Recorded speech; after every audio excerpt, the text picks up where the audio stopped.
दोस्तों, आज की कहानी में हम देखेंगे कि एक अनजान वायरस फैलने की वजह से धरती पर मौजूद सभी इंसान मारे जाते हैं, लेकिन कहीं से एक आदमी अभी भी जिंदा बचा है जो पिछले 2 सालों से किसी और जिंदा इंसान को ढूंढने के लिए इधर उधर भटक रहा है। लेकिन फिर एक दिन उसे एक औरत मिलती है जो उसे बताती है कि पृथ्वी पर सिर्फ हम दोनों ही जिंदा बचे हैं और अब हम दोनों को ही मिलकर बच्चे पैदा करने हैं और धरती पर जनसंख्या को आगे बढ़ाना है। तो कहानी शुरू होती है और हमें बताया जाता है कि एक अनजान वायरस की वजह से धरती पर मौजूद सभी इंसान मारे गए, लेकिन एक आदमी अभी भी जिंदा बचा है जिसका नाम फिलिप है। अब बेचारा फिलिप अकेला ही काफी सालों से इधर उधर भटक रहा है ताकि उसे कोई जिंदा इंसान मिल जाए, लेकिन उसे कोई नहीं मिलता, जिससे वह बहुत परेशान हो जाता है और वापस अपने होम टाउन आ जाता है। जिस बीच उसे एक साइन बोर्ड दिखता है तो वह उस पर लिख देता है कि एक इंसान अभी भी जिंदा है। आगे वो अपने घर पहुंचता है और सोचता है कि मैं इस घटिया घर में क्यों रहूं, जबकि मेरे टाउन में बहुत बड़े बड़े रईसों के घर हैं। जिसके बाद वो टाउन के सबसे अमीर आदमी के घर पर रहने के लिए चला जाता है, जिसमें वो बड़े बड़े म्यूजियम से चुराई हुई पेंटिंग्स को टांग देता है जिन सबकी कीमत अरबों डॉलर्स में थी। लेकिन जब फिलिप का इससे भी मन नहीं भरा तो वो वहाँ पर इजिप्ट की मम्मी का ताबूत उठा लाया और एक डायनासोर का सर भी उठा लाया जिसको वो अपनी डाइनिंग टेबल पर सजाता है। फिर रात को सोने से पहले वो ऊपर वाले से बार बार हस्त मैथुन करने के लिए माफी मांगता है जो वो पिछले 2 सालों से कर रहा था। फिर अगली सुबह वो टॉयलेट जाता है लेकिन उसमें पानी नहीं आ रहा था, तो वह अपना पिछवाड़ा धोने के लिए बहुत सारी बिस्लेरी की बोतल उठा लाता है। फिर पेट खाली करने के बाद उसे भूख लगी थी तो वह एक सुपरमार्केट में जाता है जिसके दरवाजे को खोलने की बजाय वो उसे बंदूक से उड़ा देता है। फिर अंदर आकर वो अपने लिए बहुत सारा खाना लेता है, लेकिन तभी उसकी नजर वहाँ रखी गंदी मैगजीन्स पर जाती है जिसको वह ठूस ठूस कर अपनी ट्रॉली में डालता है और वहाँ से निकल लेता है। रात को वह $10,000 की वाइन खोलता है और ऊपर वाले को शुक्रिया करता है, जिसके बाद वो 2 बार हाथ गाड़ी चलाता है और चुपचाप सोने चला जाता है। फिर अगले दिन फिलिप अपना टाइम पास करने के लिए घर के महंगे महंगे सामानों को बर्बाद कर देता है, लेकिन जब इससे भी उसका मन नहीं भरता तो वह एक महंगी मस्टैंग को एक सस्ती कार से भिड़ाकर विस्फोट कर देता है, क्योंकि वो बेचारा कब तक अपनी हाथ गाड़ी चलाकर टाइम पास करता। अब ऐसे करते करते कुछ दिन बीत जाते हैं और हम देखते हैं कि फिलिप का घर एक कबाड़ खाना बन चुका है, और वैसे भी वो इस घर को क्यों ही साफ करता, ये घर उसका थोड़ी ना था। आगे वो एक रबर के पूल को दारू से भर देता है और उसी में नहाता है, उसी को पीता है। इसी बीच अचानक उसे जोर का टॉयलेट आ जाता है, लेकिन उसके टॉयलेट में कबाड़ भरा पड़ा था, इसलिए वो अपने लिए एक नया कमोड बनाने की सोचता है। वो एक स्विमिंग पूल के फट्टे को बीच में से काट देता है और वहीं पर हगने बैठ जाता है।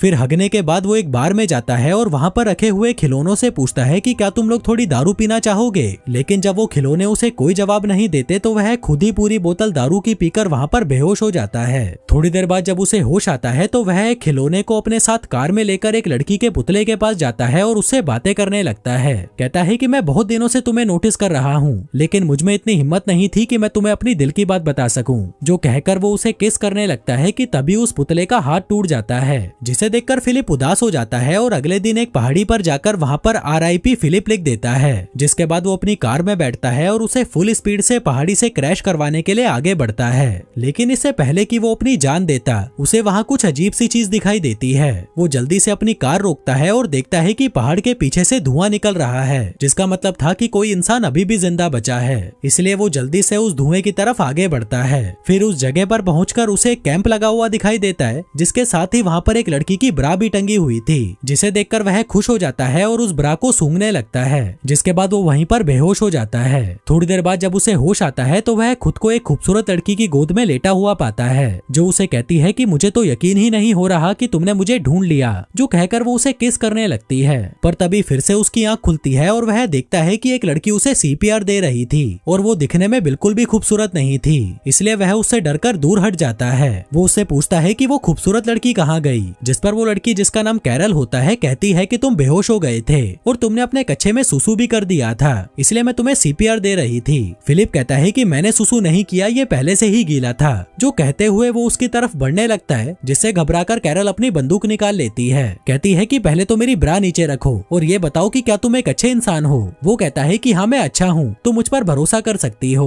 वो पूछती है कि तुमने ही उस साइन बोर्ड पर अपने बारे में लिखा था। फिलिप कहता है कि हाँ वो मैंने ही लिखा था। दरअसल अकेले रह रहकर मैं परेशान हो चुका था और अपनी जान देने ही जा रहा था कि तभी मुझे तुम दिखाई दी। जो सुनकर कैरल को उस पर तरस आ जाता है और वह उससे दोस्ती कर लेती है। आगे वो दोनों साथ में बैठकर कॉफी पीने लगते हैं, जहाँ पर हम फिलिप को देखते हैं जो बिल्कुल भी खुश नहीं था, क्योंकि वो अपने लिए हमेशा से एक खूबसूरत लड़की चाहता था, लेकिन उसे क्या मिला, ये जंग लगा कबाड़। जिसके बाद वो कैरल को अपना घर दिखाने ले जाता है, लेकिन तभी रास्ते में कैरल उसे एक स्टॉप साइन पर रुकने के लिए कहती है। जिसके बाद वो दोनों दाएं बाएं देखकर चेक करते हैं कि कहीं कोई सड़क क्रॉस तो नहीं नहीं कर रहा। आगे घर आकर फिलिप कैरल को अपना टॉयलेट वाला पूल दिखाता है, फिर कचरे वाला पूल दिखाता है और फिर दारू वाला पूल दिखाता है। फिर अंदर आकर कैरल को वहाँ बहुत सारे मैगजीन के ढेर पड़े हुए दिखते हैं, तो वह उससे पूछती है कि ये सब क्या है। फिलिप कहता है कि ये मेरी हाथ गाड़ी चलाने के लिए गंदी मैगजीन्स हैं। जो सुनकर कैरल हंसने लगती है और कहती है कि मैं तुम्हें जज तो नहीं करना चाहती, पर तुम मुझे बहुत बड़े ठरकी लगते हो। जो सुनकर फिलिप को बहुत बुरा लगता है और वो उसे वहीं पर छोड़ आता है जहाँ से वो उसे उठाकर लाया था।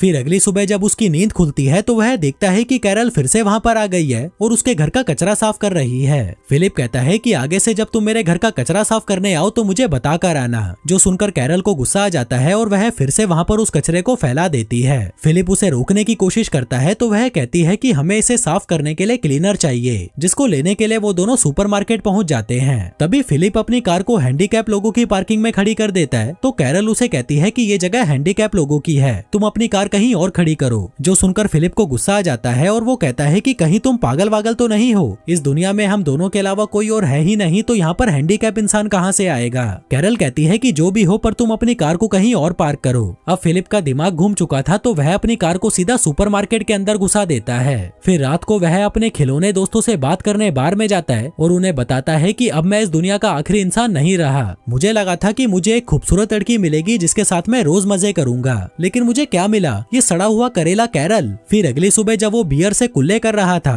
तभी वह देखता है कि कैरल अपना सामान पैक करके वहीं पर रहने आ रही है। जो देखकर वह दौड़ता हुआ उसके पास आता है और कहता है कि तुम्हें पता है ना ये दुनिया कितनी बड़ी है, तो तुम्हें रहने के लिए मेरे घर का बगल वाला घर ही मिला था। कैरल कहती है कि तुम्हें इससे क्या प्रॉब्लम है, क्या तुम्हें डर लग रहा है कि मैं तुम्हें गंदी गंदी हरकतें करते देख लूंगी। तभी फिलिप उसके सामने अपना कच्छा उतार देता है और कहता है कि ले देख ले, अब और क्या ही बचा है देखने के लिए। कैरल कहती है कि देख यार, हम दोनों को किसी मकसद के लिए चुना गया है और वो मकसद है धरती की जनसंख्या को आगे बढ़ाना। फिलिप कहता है कि देखो, मैं तुम्हारी इंसल्ट तो नहीं कर रहा, लेकिन मैं तुम्हारे साथ सुहागरात मनाने में बिल्कुल भी इंटरेस्टेड नहीं हूँ, चाहे तुम इस धरती की आखिरी औरत ही क्यों ना बची हो। जो कहकर वो वहाँ से चला जाता है और अपने टट्टी वाले पुल पर बैठकर हगने लगता है। पर तभी कैरल वहाँ पर आती है और कहती है कि क्या तुम अंदर जाकर नहीं हग सकते। वो कहता है कि नहीं, क्योंकि अंदर पानी नहीं है। कैरल कहती है कि देखो यार, हमें इंसानों की तरह जीना होगा, तभी हम आगे जाकर अपने बच्चों को एक बेहतर जिंदगी दे पाएंगे। वो कहता है कि पागल की बच्ची, तुझे समझ नहीं आता कि मैं तेरे साथ बच्चे पैदा नहीं करना चाहता। वो कहती है कि ठीक है, लेकिन मुझे खाने के लिए फ्रेश फ्रूट्स और वेजिटेबल्स चाहिए, क्या तुम्हें नहीं चाहिए वो। फिलिप कहता है कि मुझे इससे कोई फर्क नहीं पड़ता। तभी कैरल अपनी पॉकेट में से एक टमाटर निकालती है और उसे चिढ़ाते हुए खाने लगती है। वहीं उसको टमाटर खाता देख फिलिप भी 2 साल पुराने डिब्बे में पैक टमाटर खाने लगता है, लेकिन उसे वो खाने में मजे नहीं आ रहे थे, तो वह रात में चुपके से कैरल के गार्डन में घुस जाता है और उसके सारे टमाटर खा जाता है। फिर अगली सुबह कैरल उसके घर पर आती है और पूछती है कि क्या तुम्हें टमाटर खाकर मजे आए, जिस पर वो उसके मुंह पर मुंह कर जाता है और कहता है कि मुझे नहीं पता तुम क्या बोल रही हो, जिस पर कैरल उसे आतंकवादी बोलकर लंगड़ाती हुई वहाँ से जाने लगती है। फिलिप उससे पूछता है कि तुम्हारे पैर को क्या हुआ। वो कहती है कि जमीन से पानी निकालते वक्त मुझे चोट लग गई। अब उसकी ये हालत देखकर फिलिप को उस पर तरस आ जाता है, इसलिए वो उसकी पानी का जुगाड़ करने में मदद करता है, जिसमें वो एक वॉल्व से पानी के पाइप को जोड़कर पानी को कैरल के घर तक ले आता है, जिसे देखकर वह बहुत खुश होती है और उसे रात को डिनर के लिए इनवाइट करती है। फिर रात में डिनर के दौरान कैरल फिलिप को बताती है कि तुम्हारे औजार को देखकर मुझे पूरा यकीन हो चुका है कि ऊपर वाले ने हमें धरती पर जनसंख्या को आगे बढ़ाने के लिए मिलवाया है। फिलिप कहता है कि ठीक है, अगर तुम इतना ही जोर दे रही हो तो आज रात को हम कर ही लेते हैं। कैरल कहती है कि नहीं, मैं तुम्हारे साथ तब तक सुहागरात नहीं मनाऊंगी जब तक तुम मुझसे शादी नहीं कर लेते। जो सुनकर वह हंसने लगता है और कहता है कि तुम मजाक अच्छा कर लेती हो। वो कहती है कि नहीं, मैं मजाक नहीं कर रही, क्या तुम ये चाहते हो कि इस धरती पर पैदा होने वाला पहला बच्चा नाजायज हो। फिलिप कहता है कि तुम ये शादी क्यों करना चाहती हो, जबकि इस चीज का कोई मतलब नहीं है। वो कहती है लेकिन मेरे लिए मतलब है, अगर दुनिया खत्म हो गई है तो इसका मतलब ये नहीं कि हम अपने रीति रिवाज भूल जाएं। अब फिलिप को किसी भी हाल में उसके साथ इंटीमेट होना ही था, इसलिए वो उसके साथ शादी करने के लिए मान जाता है। कैरल कहती है कि पहले तो मुझे अच्छे से कहो अपने घुटनों पर बैठकर, जिस पर फिलिप अपने घुटनों पर बैठकर उसे प्रपोज करता है और कैरल उसे हाँ बोल देती है। लेकिन उसकी हाँ सुनकर फिलिप को बिल्कुल भी खुशी नहीं होती, तो वह डिनर को आधे में ही छोड़कर वहाँ से घर चला जाता है, जिसके पीछे पीछे कैरल उसके लिए खाना लेकर आती है। कहती है कि तुम्हें पता है अमेरिका का राष्ट्रपति मर चुका है, इसलिए अब हम दोनों में से ही किसी को राष्ट्रपति बनकर देश की कमान अपने हाथों में लेनी होगी।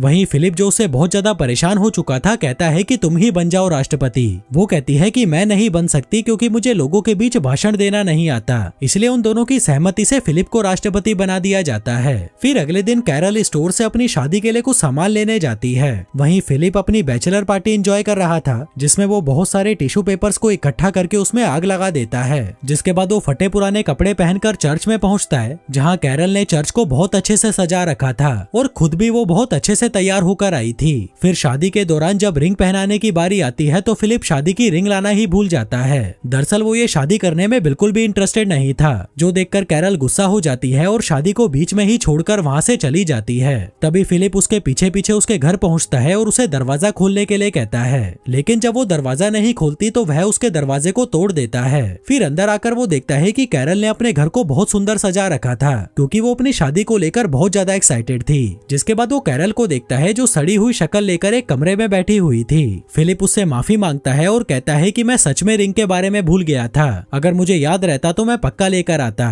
वहीं कैरल भी उसे माफ कर देती है। जिसके बाद वो दोनों अंगूठी लेने के लिए एक ज्वेलरी शॉप में जाते हैं, जहां से वो बहुत सारी अंगूठियां उठा लेते हैं, जिनको एक एक करके फिलिप कैरल की उंगलियों में पहना देता है और उससे शादी कर लेता है। फिर रात को जब सुहागरात मनाने की बारी आती है तो कैरल उसके साथ इंटीमेट होने की बजाय रात भर उससे बातें करती रहती है। फिर अगले दिन से कैरल भी फिलिप के साथ वो सभी चीजें करती है जिसको करने में फिलिप को बहुत मजे आते थे। जिसके बाद वो कैरल को अपनी एक्स गर्लफ्रेंड से भी मिलवाता है, जिसको देखकर कैरल को उससे जलन होने लगती है तो वह उसे उठाकर बाहर फेंक देती है। फिर खूब मौज मस्ती करके जब वो दोनों घर की ओर जा रहे थे तभी चौराहे पर उनकी कार एक लिमोजिन से टकरा जाती है। फिलिप जल्दी से उतरकर उस लिमोजिन को देखने जाता है कि कहीं उसमें कोई इंसान तो नहीं है, और तभी उसमें से मेलिसा नाम की एक खूबसूरत लड़की नीचे उतरती है, जिसे देखकर फिलिप के तो होश ही उड़ जाते हैं। वहीं कैरल भी मेलिसा को देखकर बहुत खुश होती है और फिर वो तीनों उसकी कार से फिलिप के घर पर जाने लगते हैं, जहाँ रास्ते में फिलिप मेलिसा को घूरे जा रहा था और उसको पटाने के लिए उसकी छोटी छोटी बातों पर खिलखिलाकर हंस रहा था।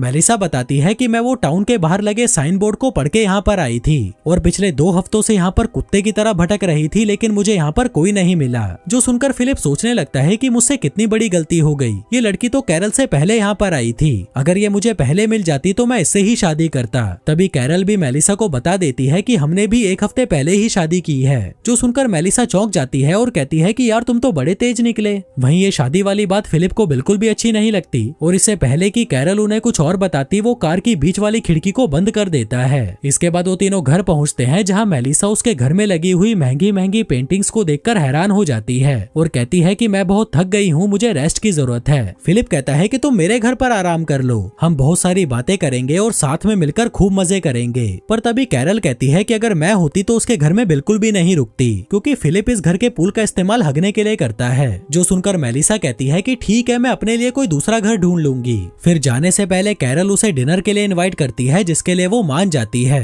तभी कैरल उसे गले लगा लेती है। वहीं फिलिप जो ऐसे मौके कभी नहीं छोड़ता, वो भी उनके बीच में घुस जाता है और जाकर मेलिसा को पीछे से चिपकने लगता है। फिर शाम के समय जब डिनर की तैयारी की जा रही थी तभी फिलिप वहाँ पर अपनी दाढ़ी काट कर आता है, जो देखकर कैरल चौंक जाती है कि जब उसने कहा था तो फिलिप ने उसे दाढ़ी काटने से मना कर दिया था। दरअसल वो मेलिसा के साथ इंटीमेट होने की नाकाम कोशिश कर रहा था, जिसके लिए वो कुछ भी करने को तैयार था। फिर रात में जब सभी डिनर टेबल पर थे तभी फिलिप मेलिसा को घूरे जा रहा था और अपने आप को कोसे जा रहा था कि उसने इतनी जल्दी शादी क्यों कर ली। जिसके बाद वो मेलिसा की हर बात में हाँ मिलाने लगता है, जैसे कि जो मूवी मेलिसा की फेवरेट थी वो फिलिप की भी फेवरेट थी, जो खाना मेलिसा का फेवरेट था वो उसका भी फेवरेट था, जो कार उसकी फेवरेट थी वो उसकी भी फेवरेट थी। दरअसल वो ये इसलिए कर रहा था ताकि मेलिसा को लगे कि इन दोनों के बीच में कोई कनेक्शन है। फिर डिनर खत्म होने के बाद कैरल फिलिप को अपने साथ मस्ती करने के लिए बुलाती है, लेकिन फिलिप का बिल्कुल भी मन नहीं था तो वह उसे मना कर देता है और कहता है कि मेरे पेट में दर्द है। कैरल पूछती है कि तुम मुझे एक बात बताओ, कहीं तुम मेलिसा से आकर्षित तो नहीं हो?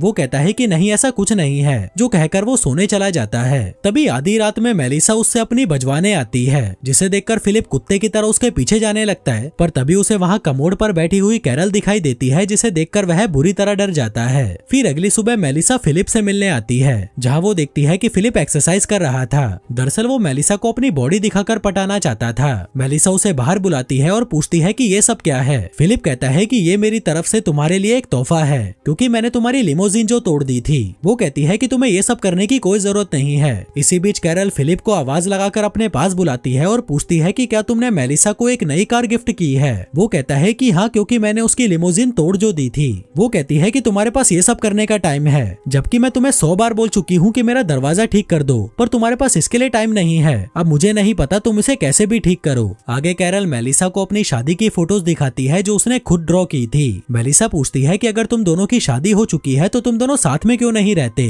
वो कहती है कि नहीं, मैं उसके साथ नहीं रह सकती, वो बहुत गंदा है। मैंने उसके साथ शादी सिर्फ धरती पर जनसंख्या को बढ़ाने के लिए की है। वहीं जब फिलिप दरवाजा ठीक कर रहा था तभी मेलिसा उसके पास आती है। वो कहती है कि मेरे पास एक जनरेटर है जिससे हम बियर को ठंडी करके पी सकते हैं, इसलिए तुम शाम को कैरल को लेकर मेरे घर पर आ जाना। लेकिन फिलिप अकेले ही उसके घर बियर पीने पहुंच जाता है और उसे कहता है कि कैरल की तबीयत खराब है इसलिए वो नहीं आ सकती, जबकि इसने कैरल को बताया ही नहीं था कि मेलिसा ने इनको बियर पीने के लिए इनवाइट किया है। फिर बातों के दौरान मेलिसा उसे बताती है कि मैं पिछले 2 सालों से किसी मर्द की तलाश में भटक रही हूँ, क्योंकि मुझे भी मजे करे काफी साल बीत चुके हैं। मेरी भी कुछ जरूरतें हैं जिन्हें मैं पूरा करना चाहती हूँ। फिलिप कहता है कि हाँ, मैं समझ सकता हूँ, ये सब नेचुरल है। मेलिसा कहती है कि मैं तुम दोनों के लिए बहुत खुश हूँ कि तुम दोनों साथ में हो। भले ही तुम दोनों में अनबन चलती रहती है पर तुम दोनों साथ में तो हो, जिसकी मैं बहुत इज्जत करती हूँ। वहीं फिलिप उसे ये बताने के लिए तड़पा जा रहा था कि मैं कैरल से बिल्कुल भी खुश नहीं हूँ। मैं तो तुम्हारे जैसी किसी लड़की के साथ मजे करना चाहता था, पर मुझे क्या मिला, ये सड़ा हुआ कचरा। मेलिसा कहती है कि मेरी भी किस्मत देखो, मुझे धरती पर मौजूद एक आखिरी मर्द मिला और वो भी शादीशुदा। फिलिप कहता है कि चिंता मत करो, अब वो मर्द शादीशुदा नहीं रहेगा। जिसके बाद वो अपनी शादी तोड़ने के लिए कैरल के पास जाता है, लेकिन वो उसे कुछ कह नहीं पाता क्योंकि वो उनकी शादी की फोटो से दरवाजे पर टांगने वाला दिल बना रही थी, जो देखकर उसे कैरल पर तरस आ जाता है और वो उसकी फीलिंग्स को हर्ट नहीं करना चाहता था, इसलिए वो चुपचाप वहाँ से अपने घर चला जाता है। वहीं दूसरी तरफ हम एक ऑडी को आते हुए देखते हैं, जिसका मतलब था कि एक इंसान और भी है जो इस धरती पर जिंदा बचा है। जो इंसान वहाँ पर फिलिप का वो अलाइव वाला बोर्ड देखता है और उस टाउन की तरफ निकल पड़ता है। अब ये इंसान कौन था और उन लोगों के अलावा और कितने इंसान हैं जो अभी भी जिंदा बचे हैं, और क्या अपना फिलिप मेलिसा के साथ सुहागरात मना पाएगा, ये सब देखेंगे हम अगले वीडियो में। धन्यवाद।